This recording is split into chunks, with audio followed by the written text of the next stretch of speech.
and welcome back, or welcome if this is your first time here. Today, we're taking a look at three CIA operations that are pretty unbelievable, but have actually taken place and may still be taking place to this day. So, buckle up as we dive down the dark hole that is the CIA, starting with Operation Northwoods. In 1962, during the Kennedy administration, the U.S. Department of Defense presented Operation Northwoods, a false flag event that called for CIA operatives to commit acts of terrorism against both American military and civilian targets. Once these acts were completed, the U.S. government would then shift blame to Cuba, justifying the U.S.'s involvement to try and oust then Cuban President Fidel Castro. One would think deceiving the general public was bad enough, but unfortunately, it got worse. Even though Operation Northwoods would be considered a false flag event, it would still involve very real victims. Some ideas of terrorism suggested within the operation were possible assassinations of Cuban immigrants, sinking boats of Cuban refugees, orchestrating terrorism in U.S. cities, and creating a Cuban terror campaign in the Miami area by bombing civilian targets. At the time, the U.S. Department of Defense report suggested paying persons within Castro's own government to stage one of these false flag attacks against the United States. Initially, this operation was signed off on and authorized by Joint Chiefs of Staff, but was ultimately rejected by President Kennedy. This rejection created a rift within the military, and Kennedy's popularity began to decline among U.S. military leaders. However, this wasn't the end of false flag events in U.S. history. In 1964, shortly after Kennedy's assassination, then President Lyndon B. Johnson used the Gulf of Tonkin, a false claim that Vietnamese ships fired on a U.S. destroyer, as legal justification for deploying U.S. forces into Vietnam, ultimately escalating the U.S.'s involvement in the war.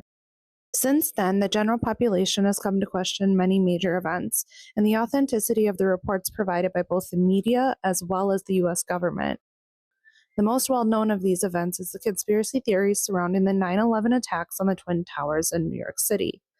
Many theorists have suggested over the years that the attack itself was an inside job, orchestrated within the U.S. government, meant to pave the way for the Bush administration to put in place the Patriot Act, while also being able to declare war on terrorism, eventually leading to the deployment of U.S. soldiers to the Middle East in order to search for weapons of mass destruction, a claim that has since been proven false as there was never any intel provided regarding WMDs in the Middle East.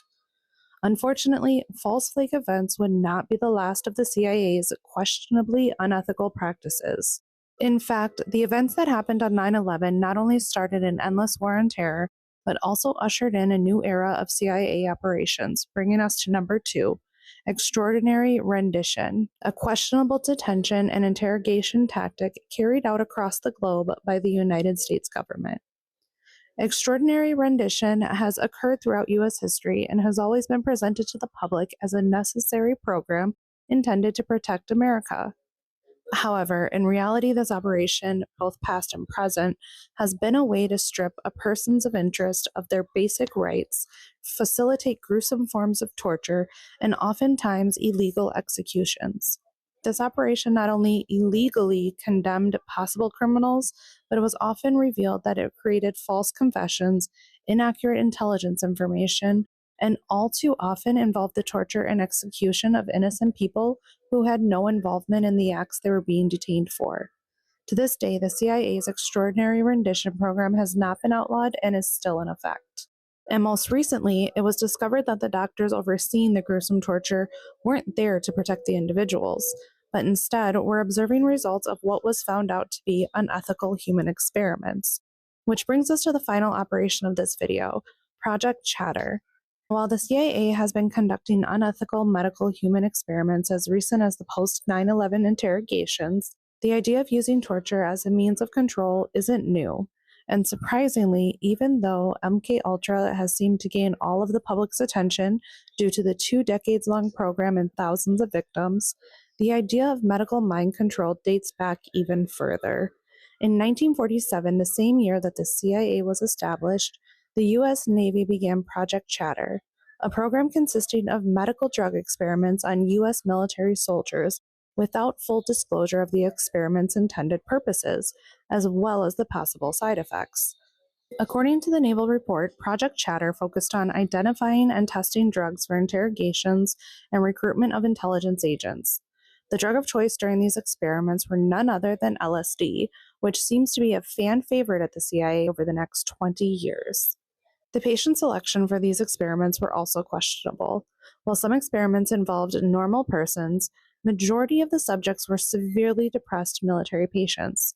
Eventually, Project Chatter was merged into the MK Ultra division, where Project Chatter leader Dr. Savage had a long career as a mind control researcher for a variety of CIA projects. While we would like to believe that the US government, and the CIA specifically, has learned from their mistakes and the irrevocable harm these projects have caused human beings, unfortunately it seems very likely that secretive operations are still taking place to this day. But I'm curious, do you believe that similar operations are still taking place? Or do you think we have finally reached an age of transparency and trust between our government and the general public? Let me know your thoughts in the comments, and I'll see you next time.